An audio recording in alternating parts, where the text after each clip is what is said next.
We're live. Welcome to Hack Shack Studios. RT Bear here. Good morning, all. Yeah, I'm going to try to do a morning show at least a couple times a week.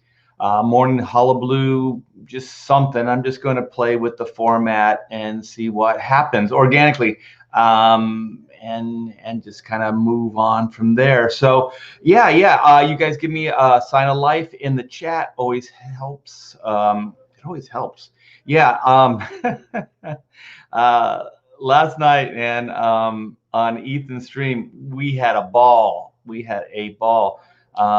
Did some drinking, did some hanging out. It was a good time. It was a good time. So if anybody didn't catch that, you should go to Ethan's channel and watch that in the reruns. It was a lot of fun, and we ended up getting quite a bit of cash. New backers for a lot of books. I think Dan Frega got his Pineapple Perception, his Black Flag book, over $200,000 for a single comic book. You guys, you comic gators out there are freaking phenomenal, man. Freaking phenomenal. Also, I previewed the black and white cover. I let it slip out. The peer pressure, it was too much. And so on that, I showed off the, I'm not sure if it's going to be the cover, black and white. It might be a trading card. I'm not sure, but it'll be used for something. But yeah, I showed that off last night, and that was a lot of fun as well. Got a lot of good response, you guys. Thank you so much for all the compliments with the cover.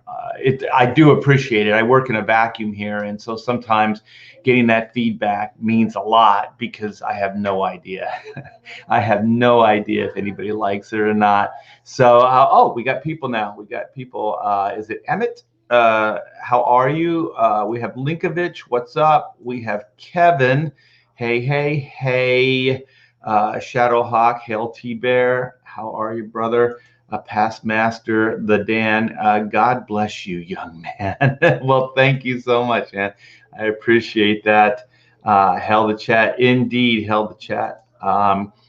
And let's see. Oh, we got Lord Crackhead. Now it's wait, it's a party. It's a party when you have Lord Crackhead. It's all about the crack. And then Spirits Car. Oh man, you guys are really chiming in here, so that's cool. Yeah, as always, you guys, don't be afraid to comment in the chat and stuff like that, and heckle me if indeed the Spirit's car strikes you. Is this another clickbait title where Art ends up talking about weather for an hour? Possibly. But you know what? My weather accounts are riveting. Steve Dye, the real Steve Dye. What's up, brother? And then Jam Creates. Howdy. Okay. All right. I won't talk about the weather, although it is gorgeous out there. And yesterday we had 70-degree heat, which was nice. I actually spent the morning outside in the yard. So there you go, Spirits Car. That's all you get. Yeah. The Gina Carano interview on Daily Wire dropped over the weekend, and I really feel for this woman. I really do. I've been persecuted at times in my life. I think we all have. I think we've all been bullied, so we can all sympathize with what's going on. But holy shit, man, just the amount of stuff coming down on her. And you know, when Marvel fired me and told me that I would never work there again after like 25 years of service, it shatters you. It shatters you to the core. And then to realize that all those people you worked with, nobody stood up for you. Nobody said anything. Nobody said, this isn't right. Why are you doing this? Nothing. So everybody just goes with whatever the bully says. So because they don't want that heat on them, so they just choose to not get involved. So they just kind of look the other way, even though the right thing to do is like, why are you doing this? Art didn't do anything wrong. You're just creating a narrative to get him fired, which is indeed what David Bogart did. And then CB backed it. And then I did have a conversation with Joe Quesada, and Joe just said, hey, maybe if you apologize to David Bogart, you can have your job back. Apologize for what? I didn't do anything wrong. I'm not going to apologize, for something I didn't do. And so I never did. I never apologized to this asshole, David Bogart, for firing me for no other reason but, like Gina Carano, to send a message. So the reason I got fired at Marvel, I do believe, was to send a message to Dave Finch and Mark Bagley to scare them and to fire somebody that's on the team, because I worked with both of those guys, and DC was talking to them about doing projects. DC was talking to them, not me. I didn't talk to them. And so those guys both somewhat hung me out to dry. They were like, well, when Marvel called them, David Bogart actually called them, called Mark and called David, and said, how do you feel about firing Art, letting him go? And David said, you got to do what you got to do. I'm okay with it. And then Mark pretty much said the same thing. Mark said, I'm not going to say anything. You guys do what you have to do. And so, neither one of them said, what's going on? Why would you fire somebody for that? It's just, it was completely ridiculous. And if those guys just would have said something, it would have been different. It wouldn't have been that easy to just let me go. So I do understand, like, when you think you have allies, you think you have people in your life, you think that something, it's like you can't comprehend, like, why is this happening? All it would take is just one person or one of these people just to say, no, don't fire him. I like his work, but they didn't. So they were all scared to lose their job. And so they didn't say anything. And on some level, I understand that as well. I understand that. I have done that in the past, but most of the time in my life, I have stood up for people like that. I was just thinking about, like, when I was listening to the Gina Carano interview, and her talking about it, like, I started thinking about my past. And, there was a time, like, I've been in fights in my life, fist fights, knockdown, drag out, bloody fights, but it was never because of me. I was never defending myself. I was defending other people.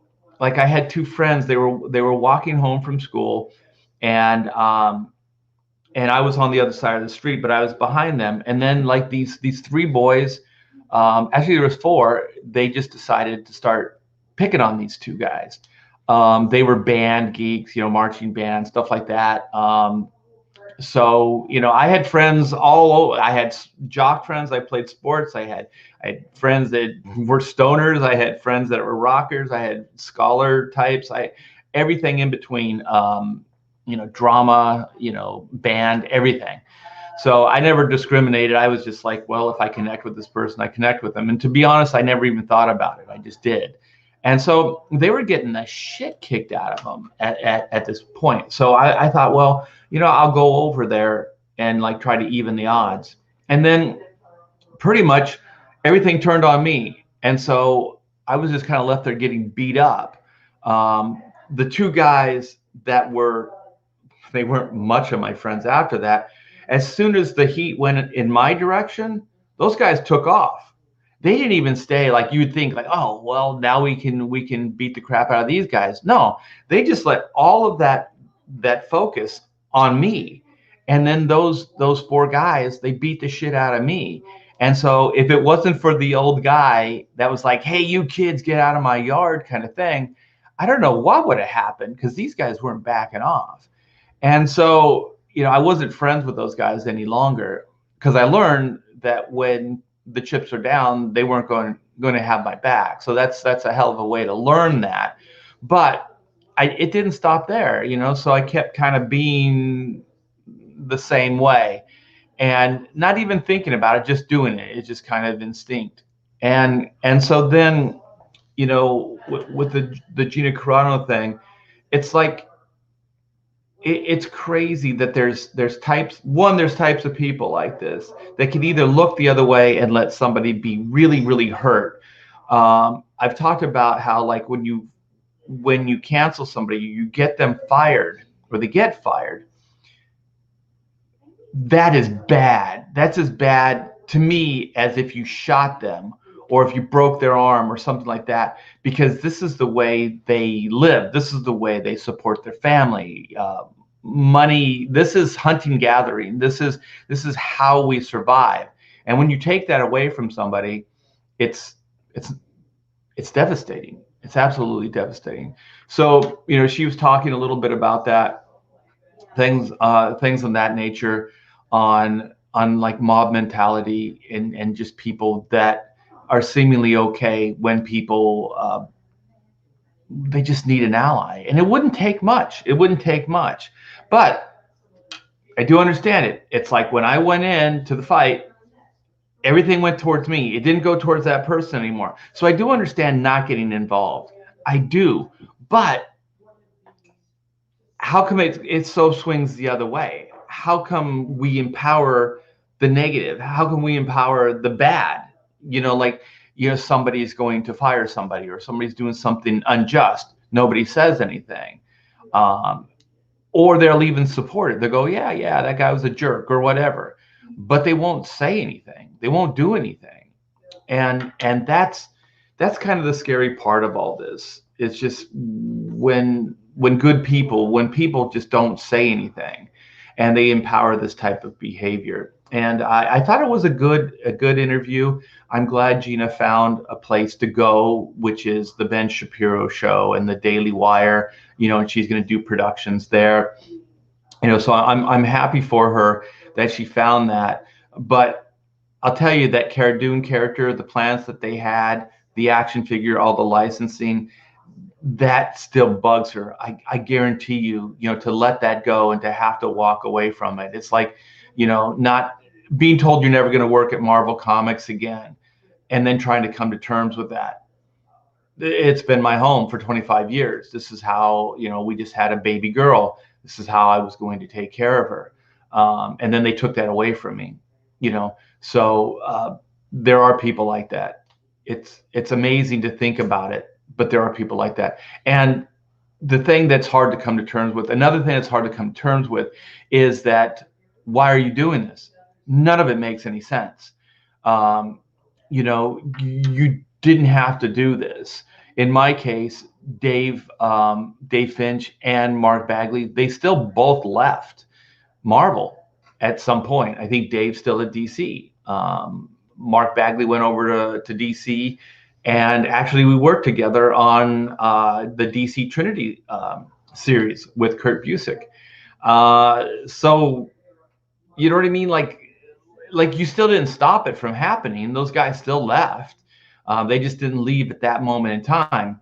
So all this stuff destroying, a good employee, somebody that's doing good work for you, to do that for what? What was the end game?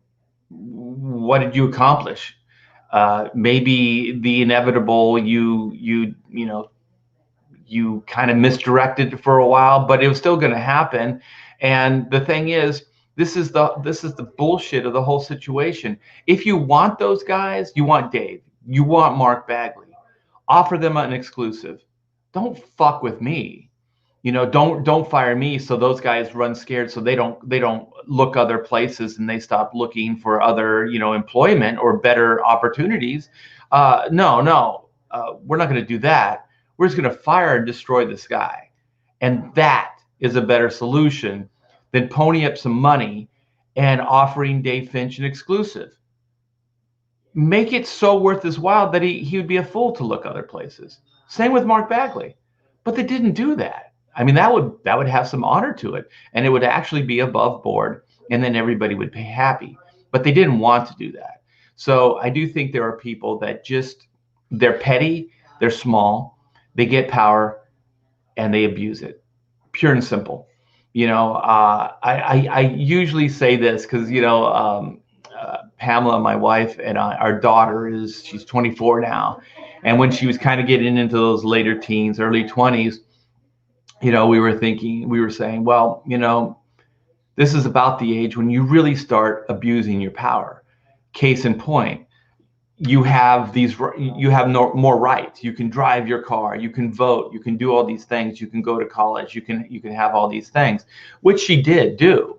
But usually what we do is when we become drinking age, we just abuse alcohol and become, idiots. So that's how we use our power. That's how the first thing we do is we abuse it. And so most humans end up on some level abusing power. I just use that as just like a little exercise, or just a little way to illustrate, what happens sometimes in these situations. So I didn't think I would really connect with this Gina Carano thing. I never really followed her career too much. I never really, I mean, she was in a lot of actually, movies that I liked and stuff like that. I don't dislike her, but I just thought like she's just another, kind of, person that went, from wrestling, from fighting into film. And then, she showed me almost more with the Twitter stuff. And I really did like the Cara Dune character. Don't get me wrong. I liked it. She was kind of like the strong silent type that it's usually masculine, but it was feminine. And I really liked that. And I liked that the character's moral compass, even though she wouldn't let you know, like, I'm this good person, or she wouldn't say things. She would just be there for you. Like, the character was just there for the Mandalorian. And that spoke volumes to me. I really enjoyed that character. I think she's actually was more interesting than the Mandalorian himself as a character. I wanted to see more of that character. And so when it's not just about a difference of opinion. Like, she wasn't just asked to leave.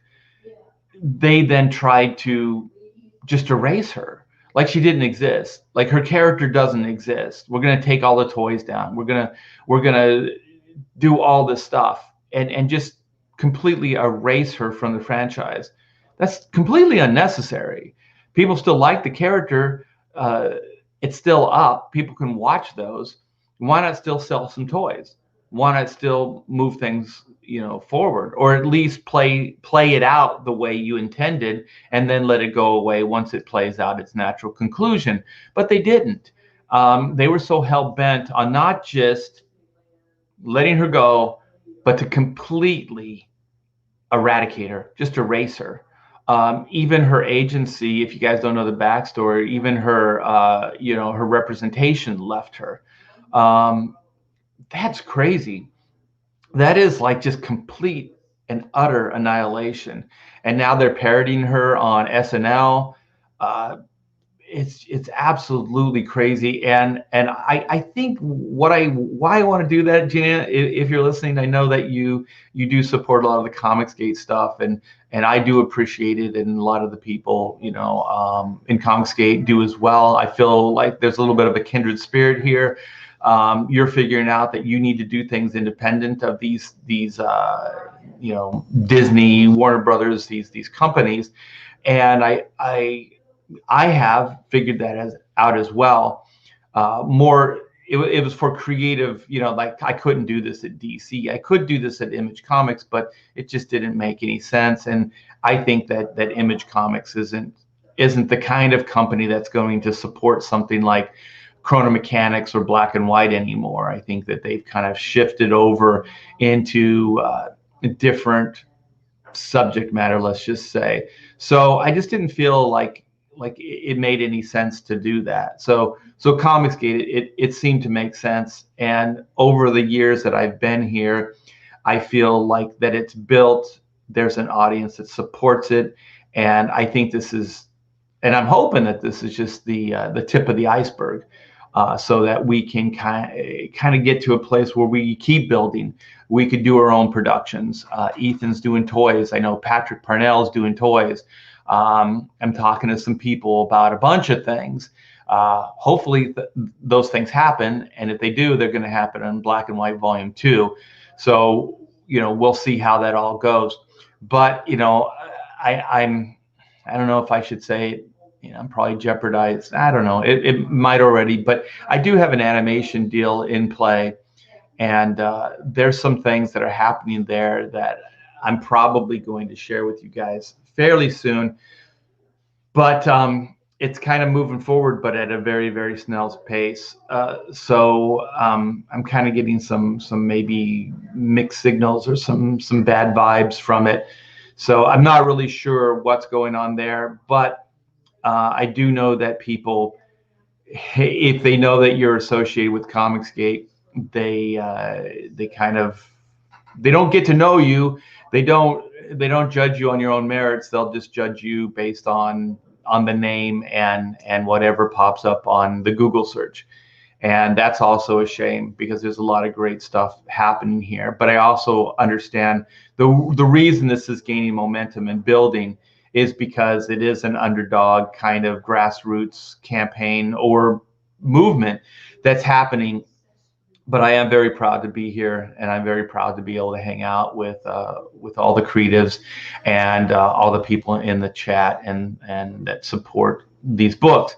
So I was hoping. Let me see. I did send out some invites, but it's still a little early for most people. So yeah. Gina's boring. Is that what you said? Gina is boring, bad fighter too. I don't know. I thought she was a good fighter. I don't know. I thought her interview, she seemed, when she was talking with Ben Shapiro, she seemed very nervous. She was very, very nervous.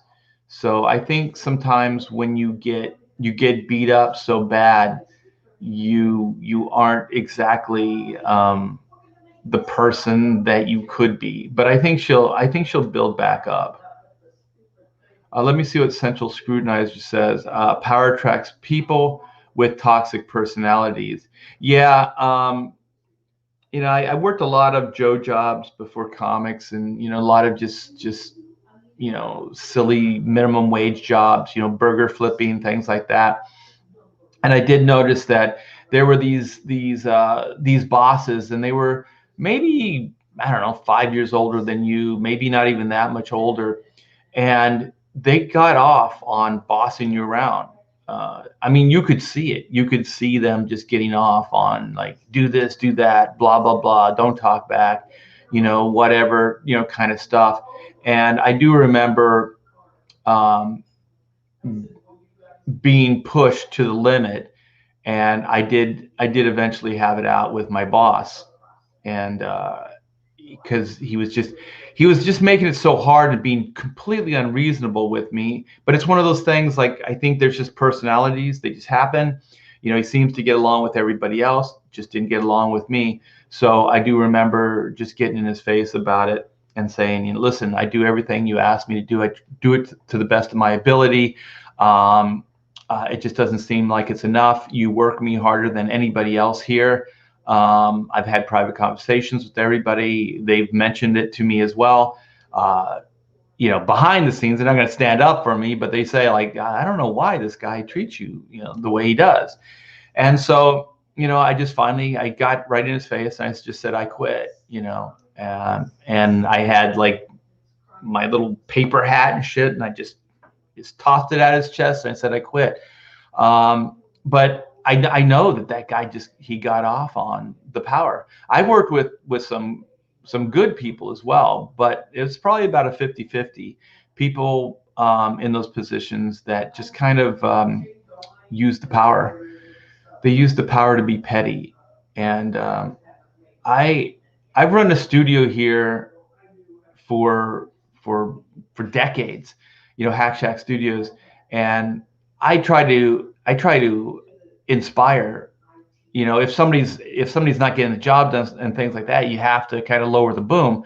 But I try to inspire. I try to motivate. I try to get things moving that way. Some people respond to it, some people don't, and those people that don't, it ends up not working. because I don't like to be that guy. I don't like to be that guy that puts down, lowers the boom or whatever. I think that you should, especially what we do, you should be somewhat self-motivating, and you shouldn't have to, be prodded to do things. And burning bridges is hard, even if someone else has already set the fire. Wow. Holy shit, that's good. Hammer of Doom, thank you so much. Yes, it is. Because sometimes you find yourself just still holding on because it's scary to let go because you don't know what else is out there. But being on the other side now, having perspective on things, it was better. I'm actually glad that Marvel let me go. It did start getting. It took another 10 years for me to get to this point in my life, for Comicsgate. But I do feel like everything's kind of lined up, and everything that's happened in the past has got me to this place right now that I can accept this new. I was going to say challenge, but it's not even a challenge. It's a lot of fun.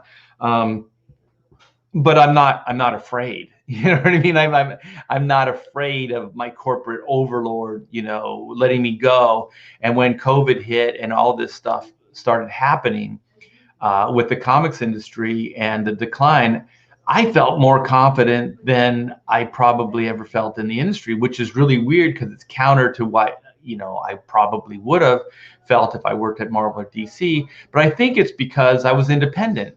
And I knew I had supporters like you guys and Comicsgate. So I knew that what we were doing was strong, and that it was still building. It still has growth potential that those other things didn't have. And also I know that it's just me and you guys. It's not me having to go through a corporate, situation where I have to woo an editor or I have to woo a company or whatever. All I have to do is really create a good product, be passionate about it, and hang out with you guys. And that's a freaking win-win.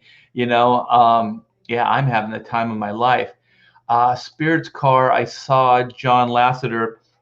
I tried to talk a little bit about this last night, but I'm not really good at like just facts and like little news details. But yeah, John Lasseter was the worst case of Me Too and cancel culture. No one ever even accused him of a crime. He made a lot of people billions and was then fired for hugs. Fuck. Yeah. That's why it's not. This is I always screw up because there's Blue Sky, and that's the Fox company, and I think Disney owns them now, and I think they just got rid of that division. But I think Lasseter works for Sky Blue. I think it's the opposite. And everything I've read and everything I've seen, that's going to be a company that's going to do some great work. And I think that Lasseter's got some fire. And I do think that he got a little bit corporate. I think that Disney beat him up, over the years. And I think that, when, just to get into his backstory, he was fired twice from Disney. Okay, so in the day, he went to school to do animation. He got a job, his dream job at Disney. He started working with all the Disney animators and things like that. And so he saw potential digitally. He saw potential in computer and working, animating on the computer. And so he started working, developing. He even had Glenn Keane. They were doing hybrid animation between like digital and traditional, drawings. And everything seemed like it was going good. And so Disney asked him to justify, like, I think he was trying to sell them on like, let's do something digitally, like a digital feature or something, or a short or something like that. And they were like, what's the benefit? Why would we do this? Which is, that's a decent question to ask. And he said, well, I think it's just a different look. It's something cool that people haven't seen yet. So he couldn't really justify it in any other way. Like they asked, will it save money? And he goes, well, I don't think it will save money. maybe in the long run, but it's not going to now, because we're going to need a lot of development and money to be put into it and all that stuff. But there is merit to it. And they were like, well, if it doesn't save money, then we're not interested. And then I guess he became a blip on their radar. And I'm really paraphrasing this, but at that point, they didn't see any merit in him either. So they didn't see merit in the digital and, computer animation, and they didn't see any potential in him anymore. So they fired him. And so then, tail between his legs, I think he went to see a lecture, and I forget the other guy, the other Pixar. It's really John Lasseter and this other guy, and he's a coder, he's a programmer, and so they just hung out, started talking, and next thing you know, the seeds of Pixar are formed, and so then they started working for. Was it Lucas Arts or whatever it was, because George actually, to his, God, that guy is so forward thinking. He just started putting money into R&D, and without that, none of this stuff would have existed. Digital and all this technical revolution that started happening in film, and that film's taken advantage of at this point in time. So he was a visionary, him and this other guy, and then Steve Jobs came in and was the money guy. So they were the trifecta. You had money, you had the technology, and you had the creative know-how.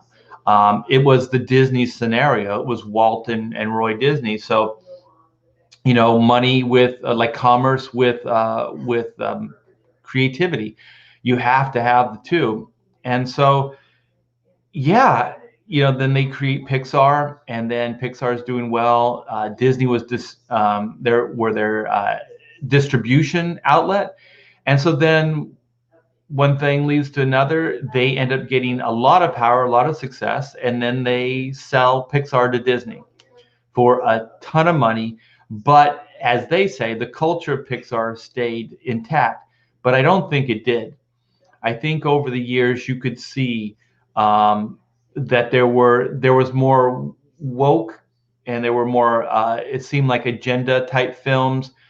Things were happening that you didn't see prior to that, and I do think that they probably were heavy-handed, like micromanaged from Disney. I really believe that. I don't have any reason to I don't have any proof of that. But then John Lasseter likes hugs.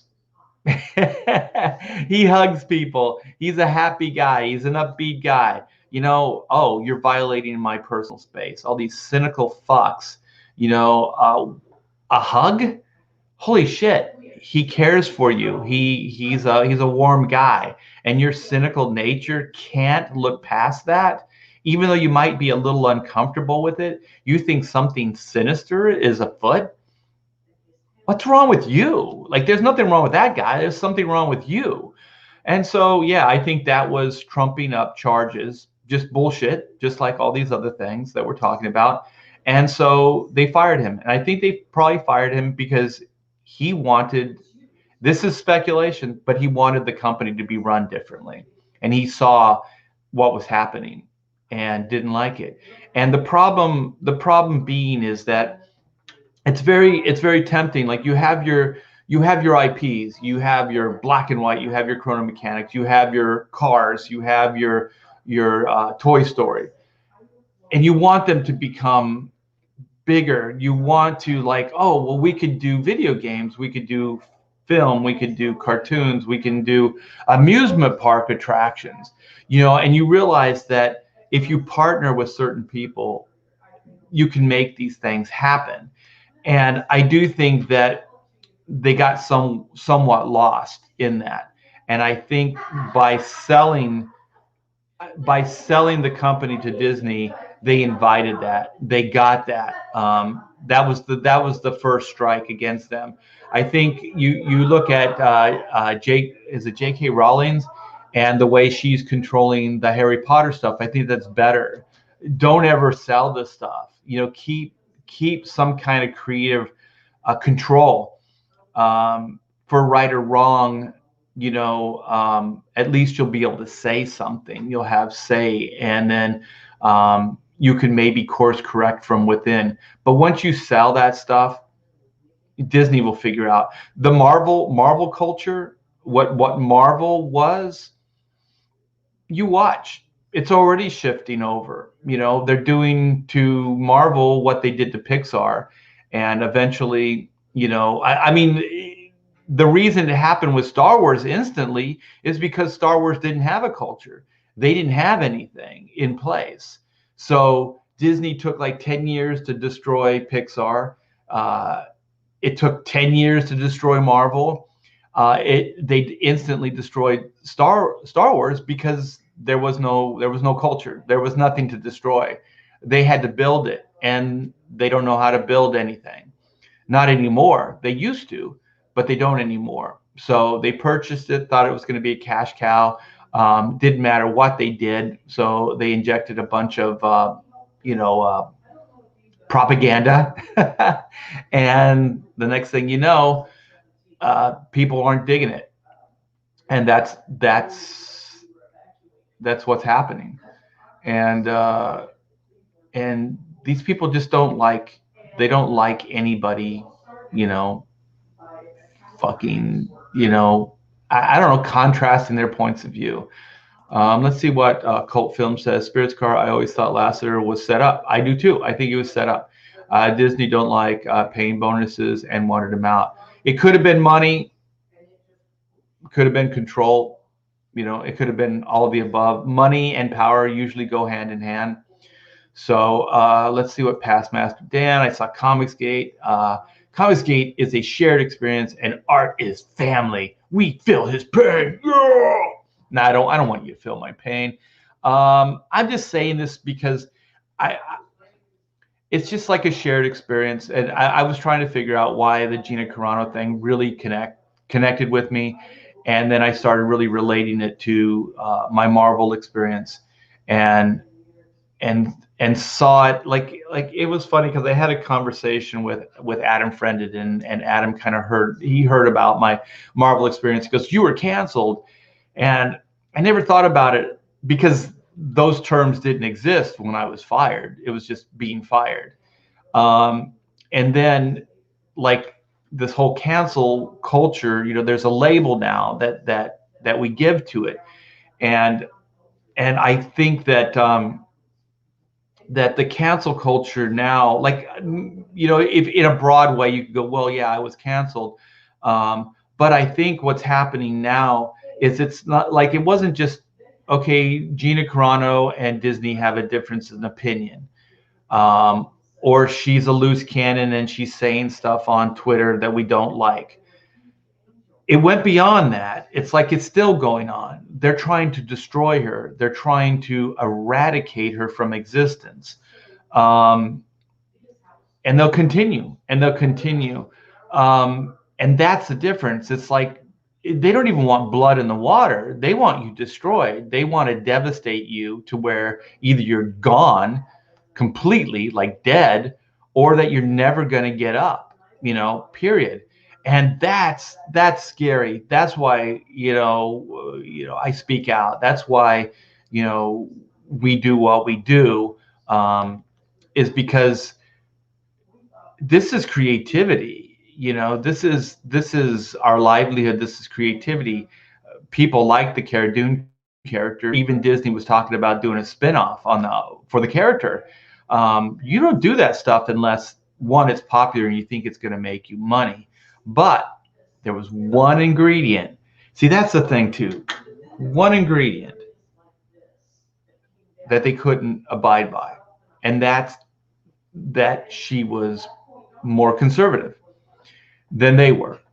And so check boxes, Gina Carano had every checkbox you could possibly want to check, right?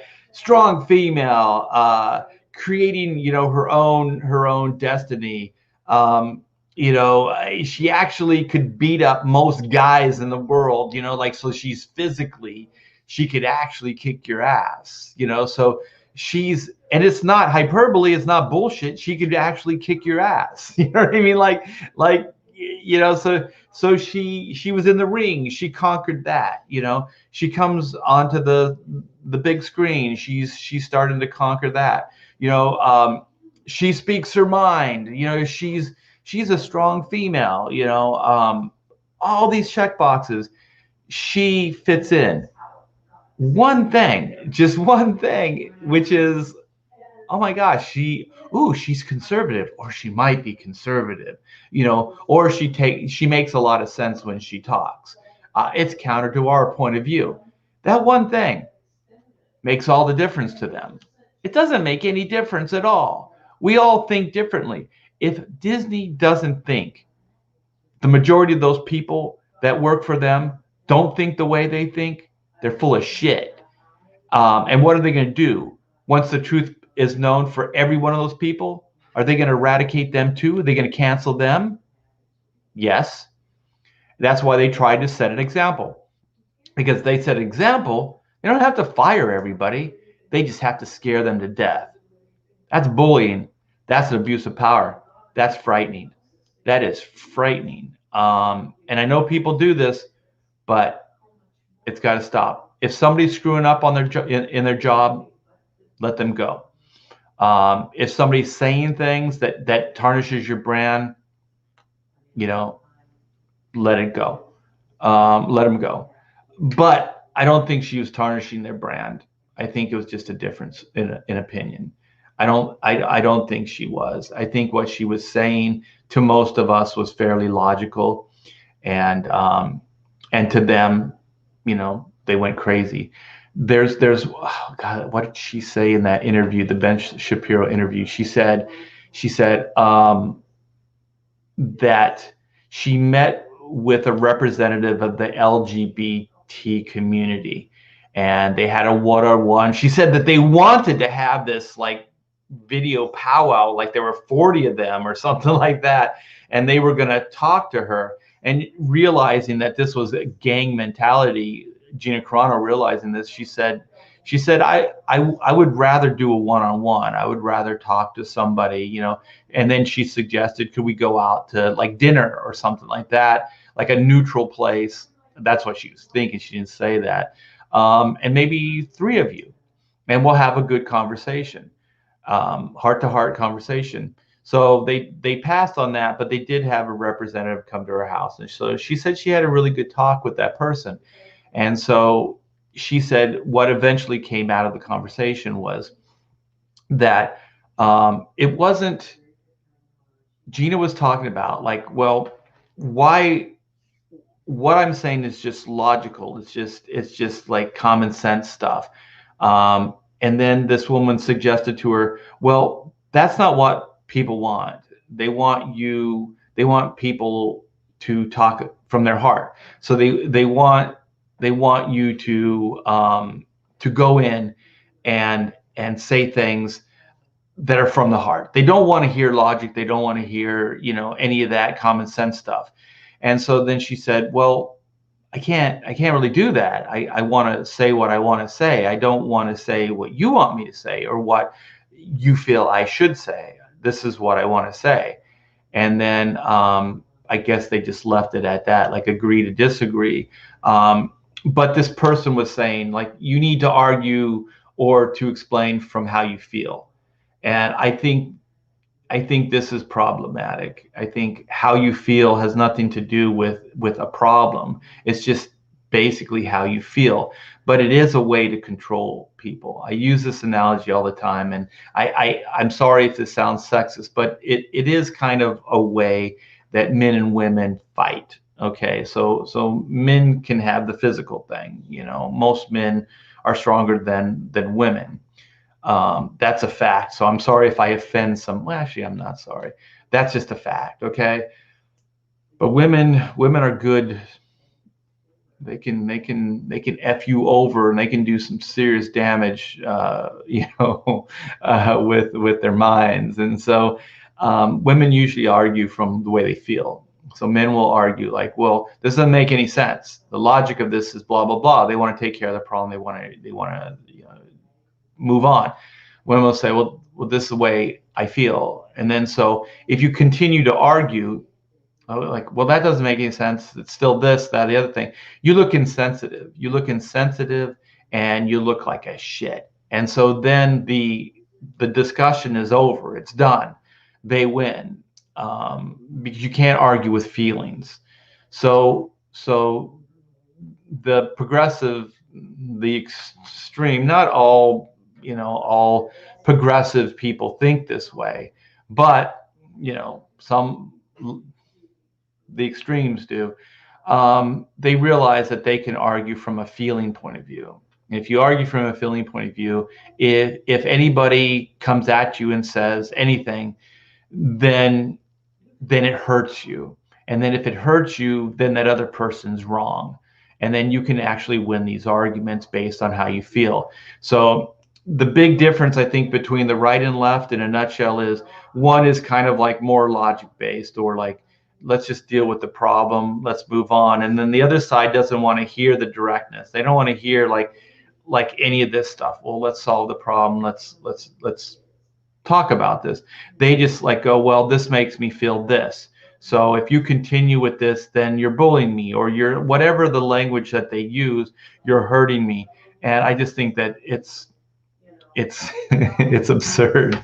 It's absurd, because the problem is it ends up in the long run, it hurts the person that's arguing for the feelings too. Because if you can never deal with the problem, then you're just an ostrich, and you're putting your head in the ground, and you're not dealing with anything, and nothing good can come out of that.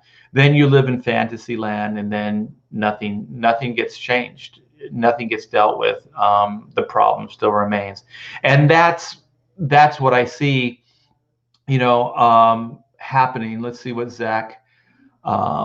Facts don't care about your feelings. Yeah, but it's not that you have to be insensitive when you deliver the facts, but sometimes just the actual fact, or just being direct with people, they don't like that. They want you to sugarcoat it. They want you to candy coat it. They want you to tap dance around it. Nobody wants you to just be direct with something. And I understand that too, but we still have to deal with these things. Acting like they don't exist, or pretending to be hurt because somebody's trying to deal with something. Gina Carano trying to deal with something in a real way, and then you're going, her words hurt me. Her words hurt you? I thought sticks and stones could break your bones, but words could never hurt you. Like, you choose when a word hurts you, that's a decision you make. It doesn't have to hurt you. Getting hit with a stick, that fucking hurts. You know what I mean? But once again, common sense. Once again, just talking normal. Anyway, you guys, I always like hanging out with you guys. I also think that this is good for everybody. We get to talk. You know what? I am gonna go into the chat a little bit more. I was gonna say I wish I could have went in the chat more, but you guys are bringing up some good stuff. So I'll read a few of you guys, your input, and then I'm going to shut down. I just kind of wanted to hang out with you guys a little bit, just get that off my chest. I really did feel bad for her. She really felt like in that interview, the Shapiro interview, she really felt like she was exposed, and that her heart was on her sleeve. And you could tell she probably wanted to say a lot more, but just once bit, twice shy kind of thing. Wookiees hate the idea. What is that? Wookiees hate the idea of true individuality. That is what Gina came to represent. Yeah, she had her own points of view. Yeah, it's interesting. It's a scientific fact. It has to do with a location of muscle mass on a male anatomy versus female anatomy. Even a weaker man generally has about 40 to 45% more upper body mass than a strong female. Yeah. Thank you for backing me up on that. And that's also why these transgender things, how many women are going to have to get clobbered by men that are saying they're women? This is dangerous. This is not strong empowerment. That's domination. That's, once again, arguing from a feeling point of view versus a logic point of view. I think that that's bad. Those transgendered guys, sorry, are still guys, and they're going to kick the shit out of those women that they fight against or compete against. It's it's not good. It's not good for women. Central scrutinizer. The left is based on the worship of whims. Things like logic and critical thinking are vestiges of white supremacy. Yeah, the name calling. They just keep, rebranding the name calling and reinventing the name calling. It's just a way of control, shutting you down. I did think this was an observation I had some years ago. Is just like, when you have a group, they call them marginalized people now, which also is very insulting. How would you like to be like clumped into like marginalized people? Holy shit, man. That's demeaning.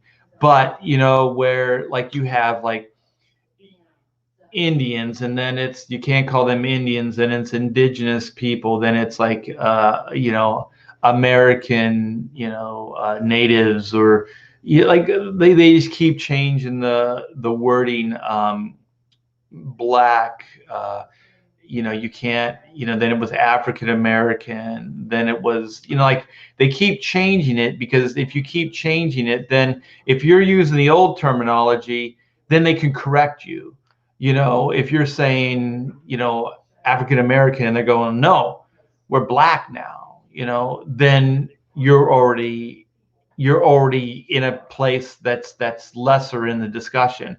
They've just corrected you, so now that they're above you because you're wrong. They get to say you're wrong. So a lot of people think in arguments, if you can win on any of these points, like if you can point out that they're wrong in one aspect of the argument, then you're wrong on everything. You know what I mean? So if they can prove that you're wrong, then to them that's everything.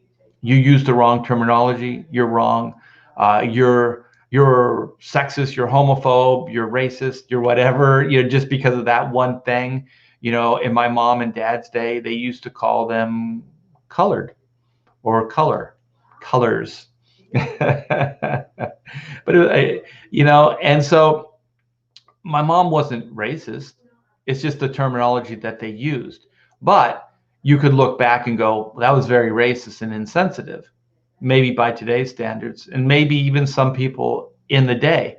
But that's how people referred to them. I didn't think it was demeaning. There are terms that are demeaning to all races, but those aren't. That's just a terminology that people use to describe a certain skin color or nationality. It's crazy. It's crazy. Who gives a shit? I never cared. I never cared in the day. I still don't care. Words can't hurt you. You have to respect the person enough for words to hurt. I've learned that at 5 and grown ass adults can't grasp the fact. Yeah. Words, like if you don't care about somebody at all, you have no respect for them, then then it's like, oh, who cares? So if it is somebody that you care about or you respect saying things, then it is a little harder. Definitely. It's harder for it not to hurt you, but it's still a choice you make. You don't have to let it hurt you. Let's see what Leroy, I haven't called you old once today. Well, thank you for that. Why do I have a feeling that as I scroll this chat, I'm going to get some old jokes in here? But the thing is, like, Leroy, I would have to respect you for it to hurt me. I'm sorry, man. I couldn't help myself. Actually, that was preemptive. So now I know the old jokes are going to happen. Yeah, because I actually just drew first blood. We got sketch therapy. Have a great day, Mr. T-Bear. Thank you. You as well. Mm, mm, mm, mm, mm, mm, mm, mm. Mad Ruth. I got to click on this just because I like Mad Ruth. Thank you for the midday stream. For the midday stream, I guess it's midday somewhere. It's the morning stream for me. Let's see. The way these fandom menace nerds talk, you think they've never heard of an independent film. Many classic, iconic films were indie, made outside of the Hollywood system. You know what? I remember, what was it? I saw a museum. They had a whole what was it? What the hell is that movie? Um, with Clark Gable, the old movie. I forget what it was called, but anyway, it's a fairly famous movie. I had it in my head and I just lost it. But there was a lot of stuff that it went back and forth. There was a lot of there were telegraphs back then, so it was like faxing each other, and so they were talking about how to put the production together. Gone with the Wind, Gone with the Wind. Frankly, Scarlett, I don't give a darn. So, and there was a lot of back and forth. And as I was reading this and putting this together, it was almost like it was an independent film. So I'm not sure if Gone with the Wind was independent and then was distributed through a major, MGM or whoever it was, but there was a lot of when I was reading all this stuff, it was really set up like it was an independent venture. It wasn't like they were talking to people at the movie, production company. They were talking amongst each other. So they were putting this thing together themselves. So there have been some, even seemingly Hollywood productions that are kind of based in more independent. Secondhand Lions, that movie, I love it. It's a great children's movie. Actually, adults I think would like it too.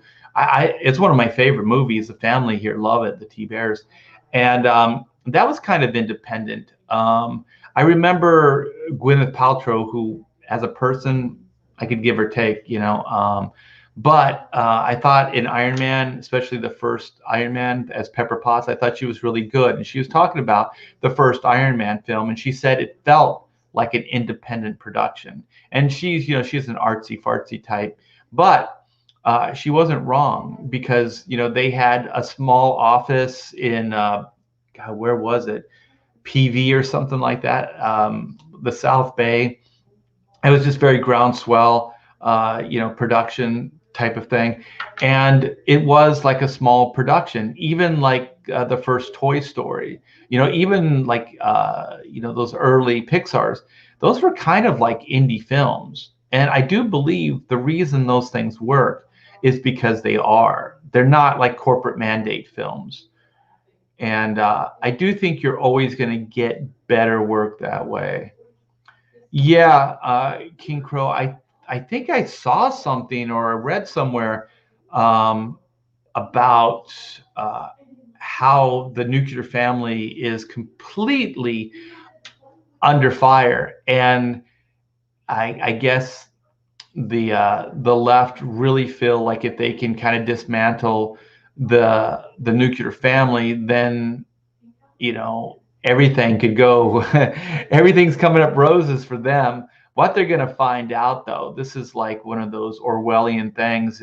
Is I always like to say this, like if you project, and let's just say the left, the progressives, they get everything that they want. I think most people are going to go, what the hell just happened here? Because I don't think it's really what they want. I don't think they understand what they're even asking for. And the people that are supporting this stuff, I don't think they have a clue. I don't think they have the imagination or the wherewithal to actually project these things, these ideas down the line to see where they're going. And they're too lazy to look at the past and to learn from it. So they're just destined to repeat these things, and possibly in the worst way possible. Red Valkyrie.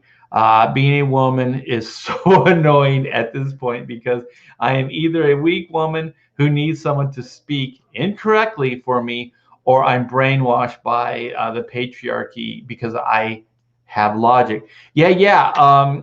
That's one of the things about like, was it phase 3 or phase 4 or whatever of like the female movement is it's really not, it's not empowering. It's actually trying to create a narrative that it's a win-win. So it's like, if you don't care about integrity, is what I'm saying, is that you can win the argument either way, because you can play, hey, how dare you talk down to me, the patriarchy, or you can go, I'm just a weak woman and I don't know what I'm doing, so you can get people to do stuff for you. So it's kind of somewhat of a win-win scenario, but they are directly at odds with each other. They're not copacetic. They're not, so if you really do want to be, a strong, independent, person in general, you can't have those crutches. You have to say, I'm going to make it on my own. And and if society treats you, the way they do, like Gina Carano or whatever, then you know what I mean, it's on them. Because I do think it is weird that Gina Carano pretty much everything, every checkbox that the SJWs or whoever would have, she fits them totally, and they don't support her. It's absolutely crazy. Okay, there's some WandaVision stuff. This might get me going. WandaVision broke the fourth wall. Do you think Marvel will use this as a reason why Deadpool can? Residual Wanda magic in MCU, She-Hulk 2. I'm thinking it definitely sets up a creative, thing that you could exploit. You could exploit that. I know there's a lot of people that don't like WandaVision, and I think it might be because it's Disney, and I understand that. I'm also trying to keep an open mind with Disney. There are policies and there's people that are in power right now, that I don't like. And I think they're actually destroying the culture that Disney, the Disney culture. And I don't mean like fandom stuff like that. I mean like what Roy and Walt built. I think they don't have respect for that, and I don't think they care about that mission statement. And that mission statement has got them to this point. But I just think that they're just contemptuous. I don't think they have respect for it, and so they'll tear it down. But having said that, I do think there is still hope for Disney, and I do think there still are going to be gems that come out of that studio.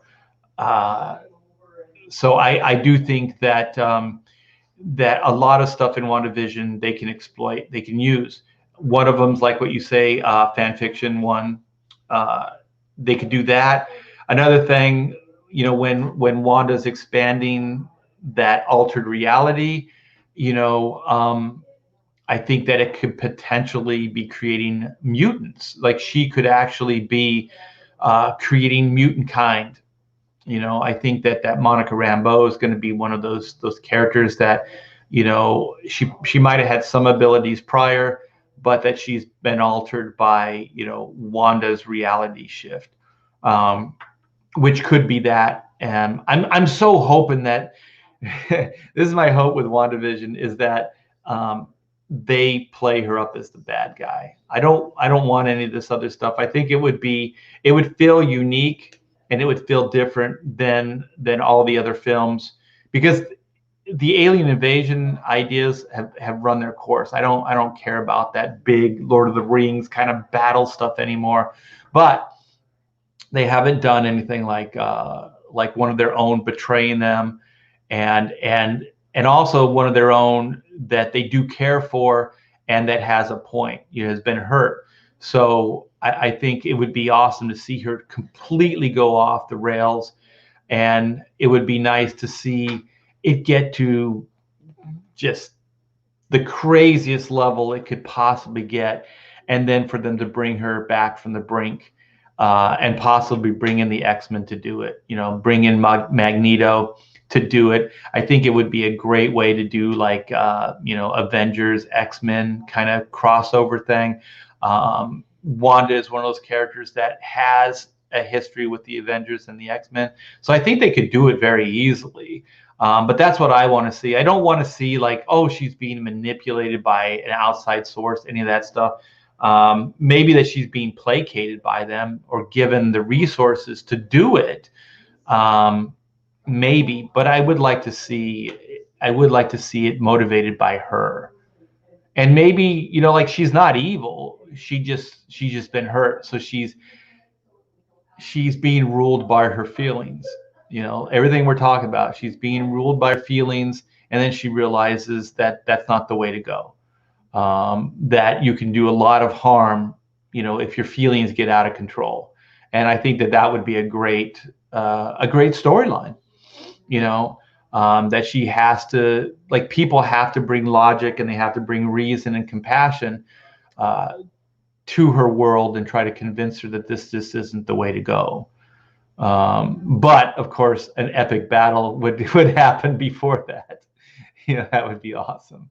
But I do understand people canceling Disney Plus, and to each his own. If you feel that that's what you need to do to send out a message, that's fine. I didn't cancel mine. I can also justify it because I do want to do a WandaVision live stream at some point. I do love all the speculation that can come out of that show.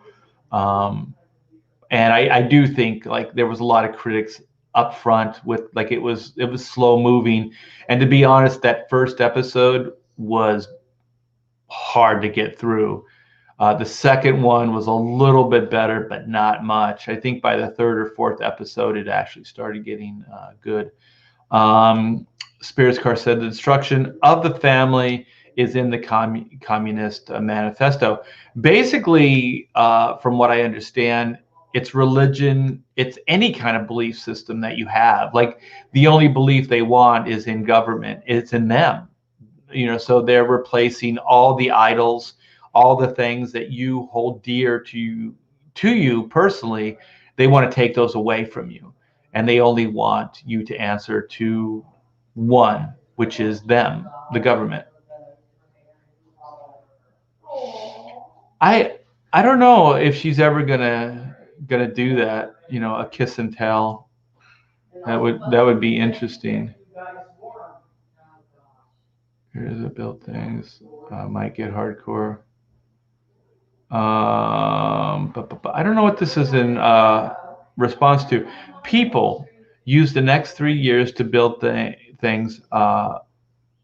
Build things might get hardcore. If you're talking about like stuff like I'm doing and Comicsgate's doing and what Gina's going to do, like independent kind of productions, yeah, I completely agree.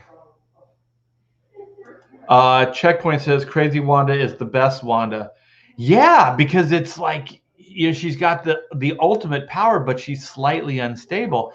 And I think the Marvel Cinematic Universe has built up enough pain and trauma in her life to bring her to that point. I think out of everybody in the Marvel Universe, she's probably suffered or had the most loss. So if you were already slightly unstable, which she probably was, early on in her life, and I think the comics have always kind of said that Petro was like the strength. He kind of was her crutch that she could lean on. So, but yeah, I could easily go off on WandaVision right now.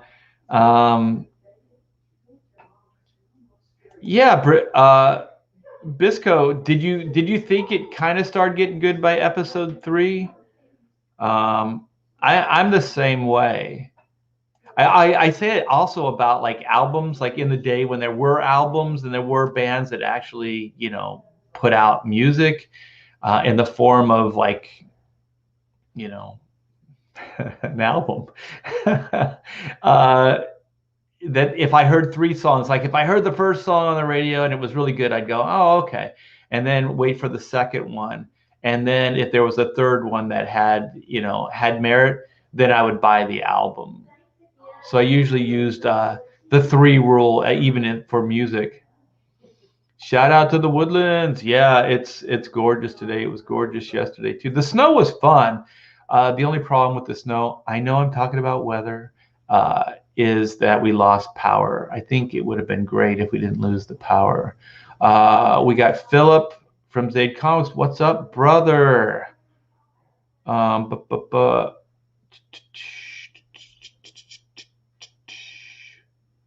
Magic Cop 2 is on its way. Yeah, I saw the trailer, I think, the other day. It looks great. I think you posted it up in one of the private chats. I thought it was cool. Also, the Black and White Volume 2, just give you an update on that. That is, the pre-launch page is going to go up soon. I've been thinking more like John Malin, like just like teasing stuff a little bit more and not giving a whole lot, early on. So I think I'm just going to post the one piece of artwork, yeah, in the pre-launch page, and then offer that artwork as a free trading card. So if you sign for the pre-launch page and you back, one of the tiers, you will get the trading card. So we did that with Chrono, and it was really successful. I know some of the other guys have as well. So I'm gonna do the same, and I think I'm gonna use that piece of artwork for that. So that'll be cool. Moves like molasses. What? Oh, okay. I see. Okay. Philip says, love that black and white piece you showed last night. Art. Oh, thank you. Thank you. Oh my God. You guys have no idea as an artist how hard that is to just show off something that's so near and dear to you. You put so many hours in, and then you put it out there and you just hope that people accept it. And I was sweating bullets last night, man. You guys came through. You said you really liked it. So, yeah, we're gonna do that. We're gonna be putting that up, and I want the whole story to be laid to be all drawn out. When I mean layouts, I mean we take it from the written word, and then I do thumbnails of the entire book. So I have the book over here. I have just tons of pages. I still do things, just very traditional. And I believe I'm on page 45. I think I have up to page 45 here. No, actually up to page 47. So here's a little teaser. Page 47. So once I get the whole book on that level, I think I have 47, 48, 49, 50, 13 pages. 13 pages, which isn't much. So once I get those 13 pages done in this form, then I'm going to launch the campaign. I just wanted to get the whole story blocked out before I went and launched it. So I have that part in stone, fairly in stone. I mean, the creative process is never in stone, but as in stone as I could possibly get it. And then, launch the campaign. And so then the story is in place, and then I can focus on, the campaign and getting the word out. And then, once that's done, just all I have to do is start crafting the pages themselves. I do have a lot of announcements. I have, oh my God, I hope I can get everything to line up, because I have like a really cool announcement. It's so hard for me not to say anything right now. It's going to be really, really cool. I have some Comicsgate guy. Well, I have one that I'm going to be working with. Another, I wish I could announce it, but that's the part that's a little bit more iffy. So I'm hoping it lines up. But what I'm trying to create right now is a plan B. If it doesn't happen, that I can still move forward on the project for Black and White Volume 2. So that's cool. I did find as I'm cleaning and moving stuff and putting order to the new house, I found maybe 20 or so ash cans, original 1984 trash cans, ash cans that I'm going to bring into the campaign. And then some of the more vintage stuff I'm going to bring into the campaign as well. I'm going to give a second shot at the first volume. So I'll have a volume 1, volume 2. I don't have a lot of the original cover, like my cover from volume 1. So I'm gonna have the Grey Capullo one.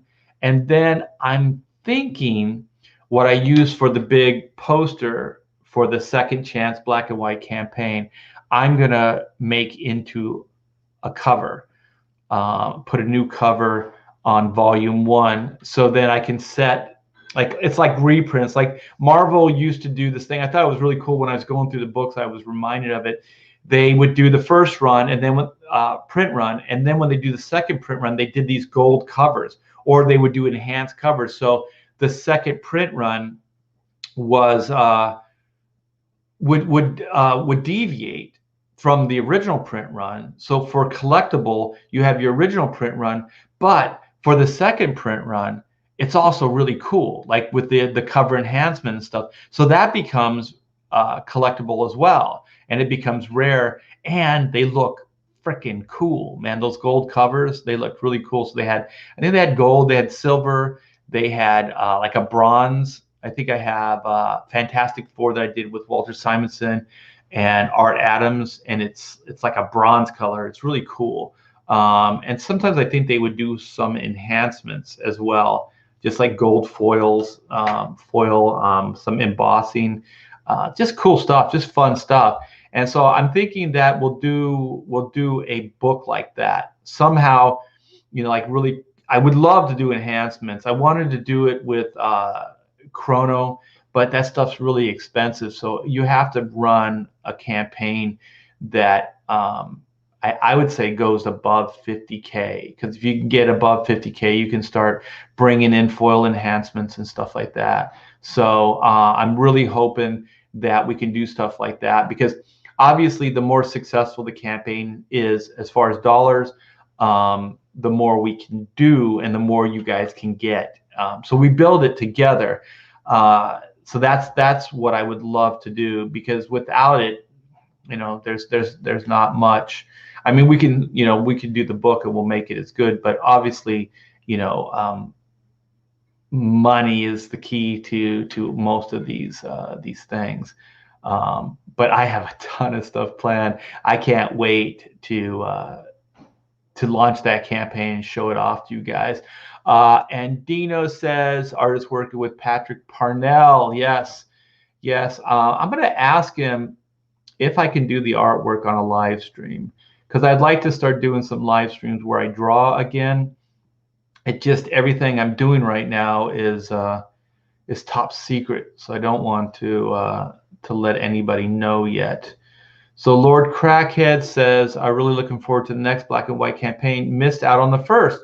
That and Joe Fulton's superhero universe. Yeah, Joe is working his ass off on that, and he's very, very passionate about his new superhero universe. So we talk a little bit in the behind the scenes, and it's gonna kick some ass. I caught a sneak peek of his character design, and it's gonna set CG on fire. All right, so let me see. I'm gonna start wrapping this up. Black and White is classic 90s action. Chrono is far from a Chrono is not mainstream CG, but Black and White is most definitely mainstream Comicsgate style. I think it'll reach, holy shit balls, man, 200K before the end. Oh my gosh, dude! If that happens, I will wear a pink bunny suit. I'll dye my hair pink. My daughter wanted to dye my hair on a live stream anyway, so maybe I'll do something like that. How many times have you said you all art fixin' is a good one too? I haven't, but I do dig it. Like when people say, "Hey, y'all, fixing this," I like it a lot. Yeah, I like it. Um, I think it's a lot of fun. I just dig it here. Pamela and I love it. Yeah, the people are very, very kind here. We went to a block party for the Super Bowl. Like, neighbor came out of the woodwork, invited us over. Uh, they had some kind of Cajun, I forget what the hell, gumbo or some stuff. It was great, man. They had food. They had a big screen TV set up in a cul-de-sac. Like, there's a big screen TV. It was cold. It was getting cold. They had heating lamps all over the place. Everybody brought food. There was drink. It was crazy cool. And all the kids, like in California, everybody's scared, so kids don't really play anymore, like in the street and stuff. Um, at least the neighborhoods where we live, they didn't. So here, there's kids playing all over the place. Like when I grew up, like just in the street, like all the way to dusk. There aren't parents out on the porch watching them. They're just out having a good time. So there's a lot of trust here. There seems like there's less cynicism. Um, it's not as cynical. People here don't think like the world is going to end or somebody's going to molest their children, stuff like that. So I don't like thinking ill of my fellow man. So I like it being here. Some people might go, well, they're just innocent or naive, but I think they're trusting. I think they're trusting. They believe that people are good, which is hard. It's hard to get to that state. I used to think that people were good, and then God, who was it? Dennis Prager was saying like he thinks people are bad, but they aspire to be good. So I don't know. I'm still trying to come to terms with that, whether we're inherently bad and we aspire to be good, or if we're good but we just fuck up. I don't know. I don't know. It's one of those things. I think Chrono is awesome. Something I'd get for my kids, but I don't have kids, so your black and white is more my style. The art, what is it? A style of art I love. I love your art. Yeah, yeah. Don't be a Yankee. What's wrong with being a Yankee? Is that whatever comes natural, whatever is more organic is what I'll do. Oh, you know what? We almost went to Whataburger. There was a lot of Whataburger talk this past weekend. So I am going to take my lovely wife to Whataburger, and then we'll do a review. We'll do a review because I know Texas loves them, and I think there's 3 or 4 in the area. They're all kind of on the outer rim of the Woodlands. The Woodlands is kind of like the WandaVision thing. There's actually like you can see it. And there's highways, there's farm to market, and there's highways that kind of go around it. And there's also like a power grid. So there's power lines that are around it because we don't have power lines in the Woodlands, but there's power lines that come into it. So and you can definitely tell like when you drive out of it and then when you drive into it, you can tell. So there's some cool. What? Ooh, they have Dr. Pepper shakes there at Whataburger. Ooh, that sounds really good. Also, Whataburger's logo looks like the Wonder Woman logo, I think. It looks very superhero, so I like that.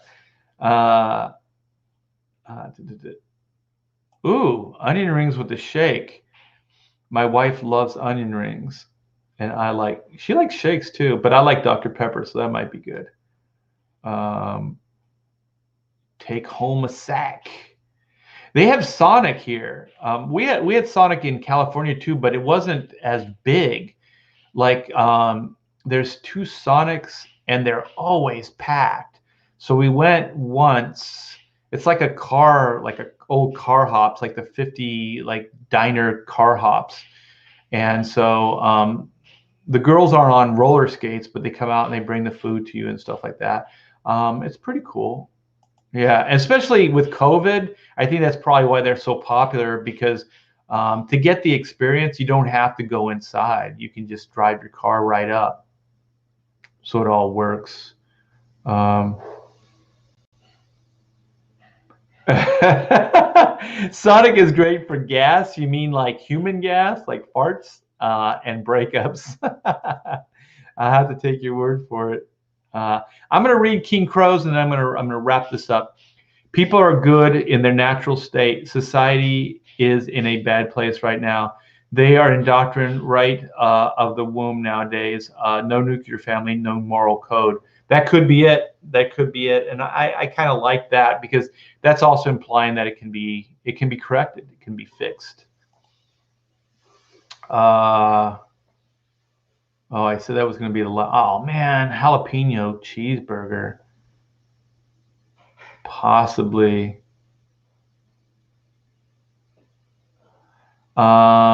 Nathan Rosario says, if people are inherently bad, then all of human history makes sense. I don't know, man. It's one of those things that they both kind of work for me. The logic of it, whether we're inherently bad and aspire to be good, or we're good and then society makes us bad.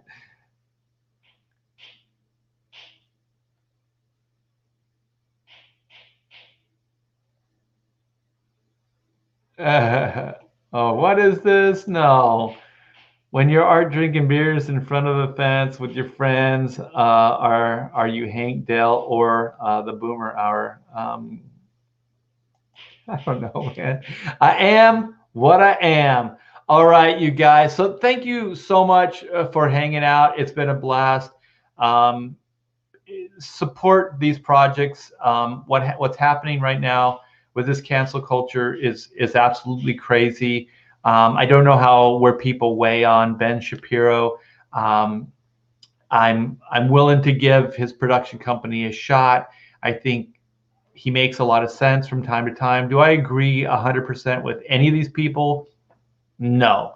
But I do like that Gina has a place to go, and I like that she can create her own destiny, meaning that she can tailor her next production to a passion project. She can do what she's always wanted to do, which I think will be interesting to see what she can come up with outside of the big production, the Hollywood productions and stuff like that. And I am looking forward to more of these type of things. As I was going through all my comic book collection and stuff, I realized, I don't know if I still have them here, but I have quite a bit of just, I bought independent comics. Like, I was never like just Marvel and DC. Like, this is Blackthorn. I just bought stuff. Like, is this is First Comics as well? So let me see. I thought there was some other stuff in here. Oh yeah, Eclipse Comics. So if it looked good, I bought it. I just liked good art and good storytelling and comic books. So I always just bought what I liked. So so what's happening now, I'm not like, oh, if it doesn't have a DC logo on it and if it doesn't have a Marvel logo on it, it's got to suck. That brand kind of loyalty. I've never really been like that. So if there was a comic that I liked, I just picked it up. So it's fun. I'm going through all my old books and I'm seeing like there's quite a bit of independent books that I have and that I've purchased over the years. I had a girlfriend and she absolutely loved ElfQuest. She bought all those magazine-sized ElfQuest books. So everybody I've known, supported, they just buy comic books.